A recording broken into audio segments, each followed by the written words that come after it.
It is over. Ukraine is now part of Russia, and the world will do nothing about it. Maybe not officially now, but all intents and purposes, this thing is done. Joe Biden acted like a total spectator through it all. Unfortunately, the U.S. Constitution does not allow for a recall of a sitting United States president. But if ever there was a time when the people need to take back the power granted to a sitting president, this is it. As Russia takes Ukraine by storm from all sides, the weakest president in American history could only muster an announcement of too little, too late, quote, crippling sanctions, with no mention of actually significant ones like removing Russia from the SWIFT international banking system, something that I called to be done months ago. No one expected the sanctions to prevent anything from happening. It has to show, this is going to take time, and we have to show resolve so he knows what's coming. And so the people of Russia know what he's brought on them. That's what this is all about. This is going to take time. It's not going to occur. He's going to say, oh my God, these sanctions are coming. I'm going to stand down. Putin got what he wanted here. It's an embarrassment for that president. No one expected sanctions to prevent anything from happening, he asks. We did. Heck, his own State Department promised for weeks that the threat of sanctions would deter Russia. They didn't. At the very least, Vladimir Putin himself should be sanctioned. Put the screws to him individually. Why wouldn't Joe Biden do that? Well, we didn't get an answer to that question today. You recently said that the idea of personally sanctioning President Putin was on the table. Is that a step that you're prepared to take? And if not, it's not a bluff, it's on the table. Sanctioning President Putin? Yes. Why not sanction him today, sir? Mr. President? Why not sanction him today? Mr. President, if I can. Why not sanction Putin directly today?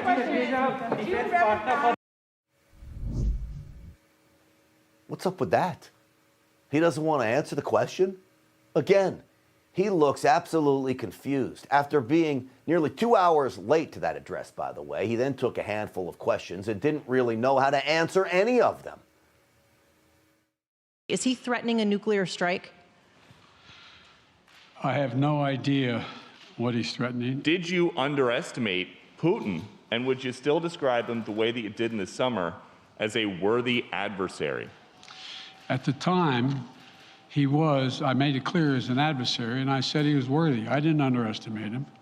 And I've read most of everything he's written. Did you read it? I shouldn't, I'm not a wise guy. I think that his ambitions are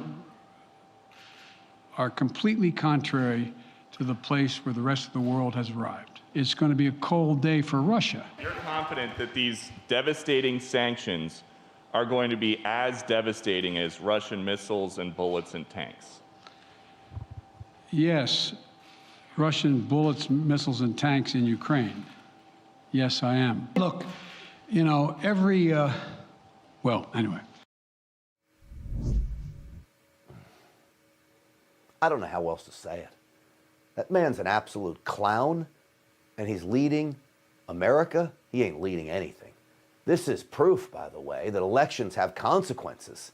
Now America suffers as the world suffers. It is too late now for U.S.-backed military action in Ukraine. Putin knows we can't afford a war with Russia. But here is what needs to happen, and it needs to happen now. America needs to amass a huge military force in Poland, in Hungary, and Lithuania. We need to shut down airspace along the borders of those countries with Belarus and Ukraine. Russia enters that airspace, it gets one warning, and then its aircraft gets blown from the sky. A real leader would send a clear message to Putin. There will be no more advances. A real leader would offer the ultimate threat.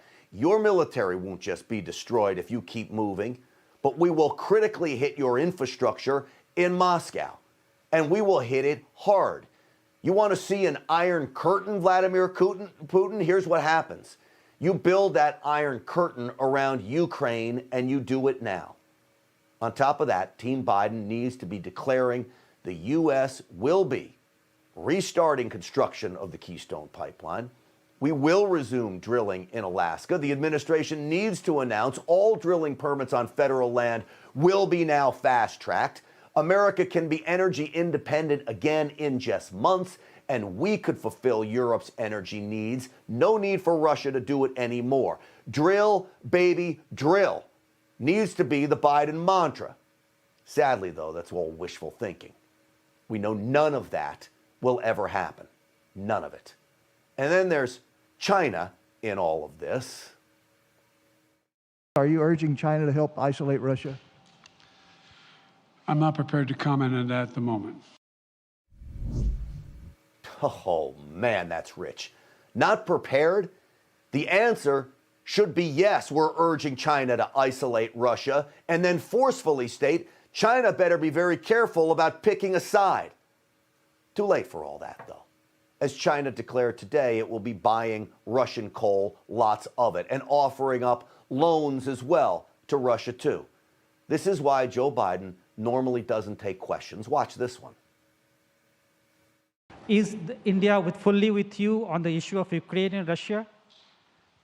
Does the Defense Department of the United States... So India is one of your major defense partners. Is India fully in sync with the United States on Russia?